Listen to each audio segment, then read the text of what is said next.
Hi everyone, आज हम लेकर के आए हैं बिना भरे बिना फटे बेहद खस्ता करारी उड़द दाल कचौरी की रेसिपी। उड़द दाल से बनी ये कचौरियाँ बहुत ही टेस्टी और मज़ेदार होती हैं और इन्हें बनाना बहुत ही आसान होता है। बिल्कुल भी फटती नहीं है और गुब्बारे जैसी फूलती हैं। तो चलिए इन मज़ेदार कचौरियों को बनाना देखते हैं। इन्हें बनाने के लिए हमने 1 कप उड़द दाल को भिगा के रख दिया था 3 से 4 घंटों के लिए।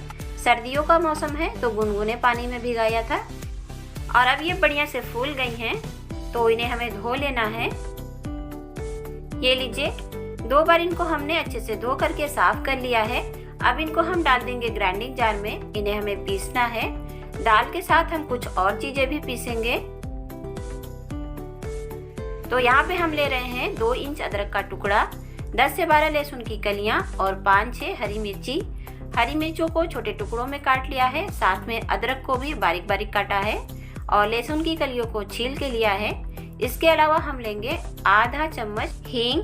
अगर आपकी हींग की क्वालिटी अच्छी है तो आप कम लीजिएगा।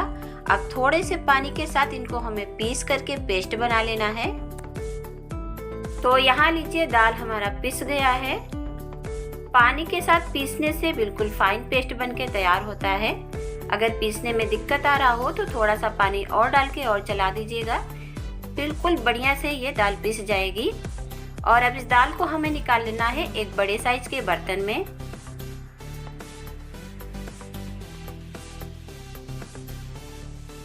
यहाँ देखिए, दाल ना तो बहुत पतला है और ना ही बहुत सूखा है। अब इसमें हम डालेंगे गेहूं का आटा। आटे को हमने छान के लिया है और जितना दाल लिया था उसकी दोगुनी क्वांटिटी में हम आटा ले रहे हैं। यानी 1 कप दाल है तो 2 कप आटा लेंगे।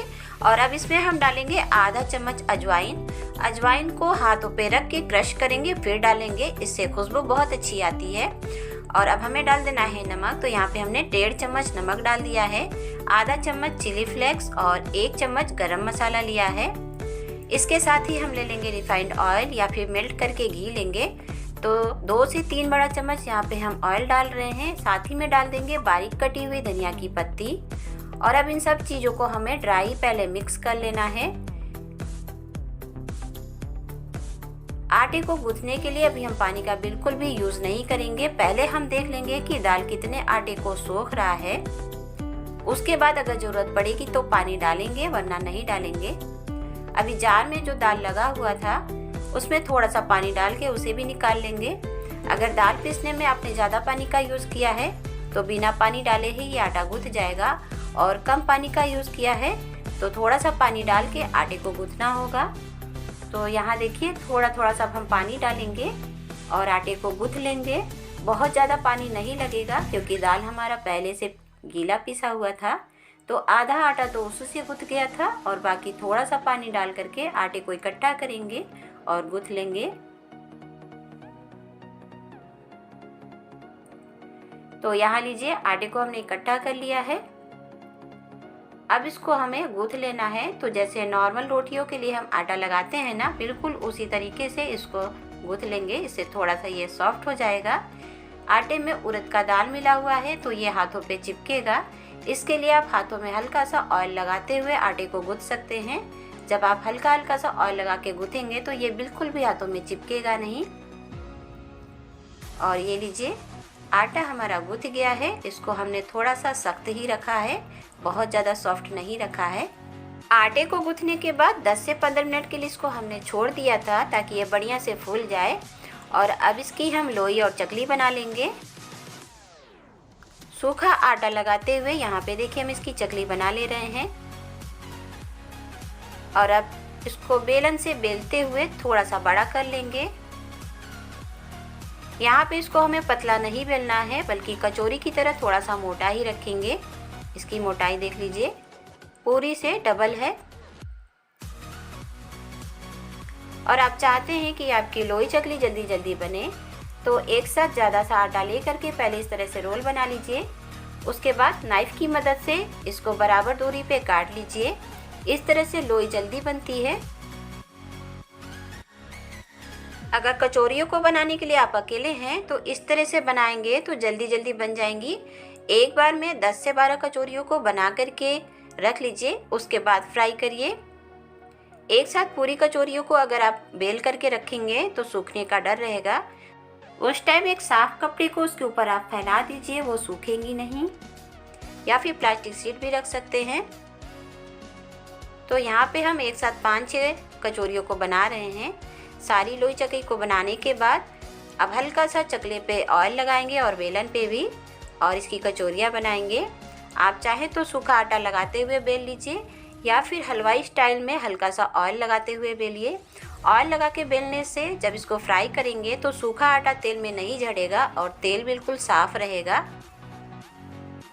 तो यहाँ पे देखिए हमने सूखा आटा लगा के इसको बेल लिया है और 5 से 6 कचौरियाँ बन गई हैं। चलिए अब इनको फ्राई कर लेते हैं।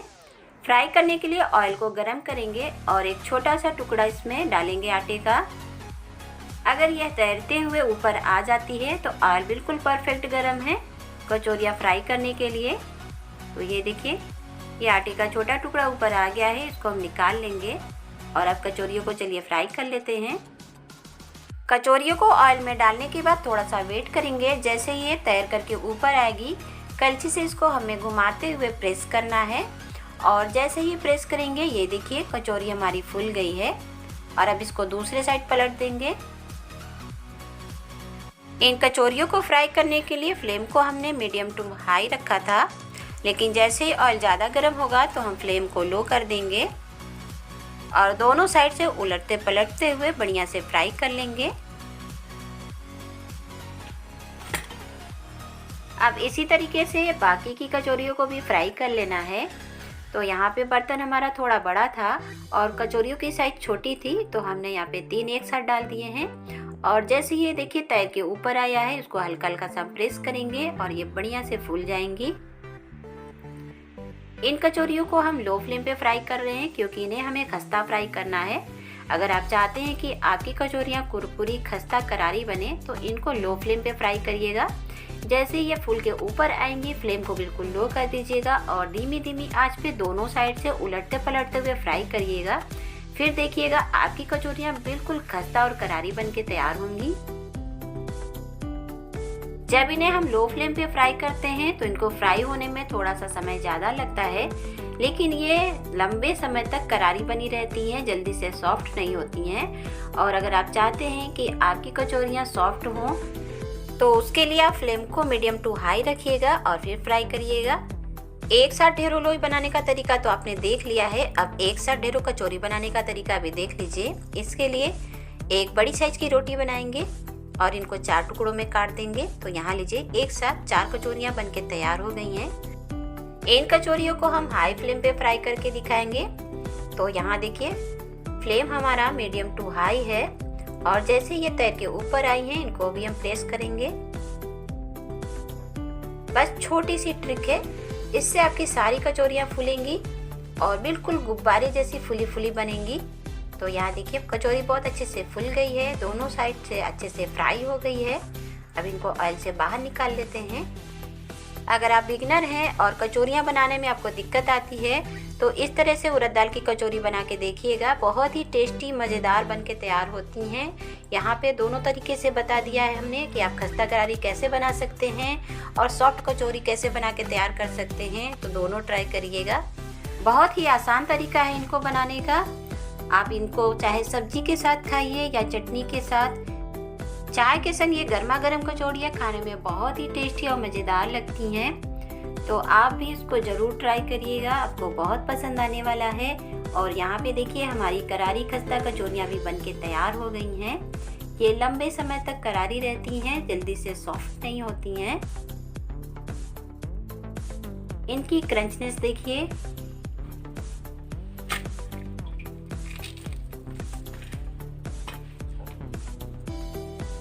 आवाज से पता चल रहा है ना कितनी करारी बनी है।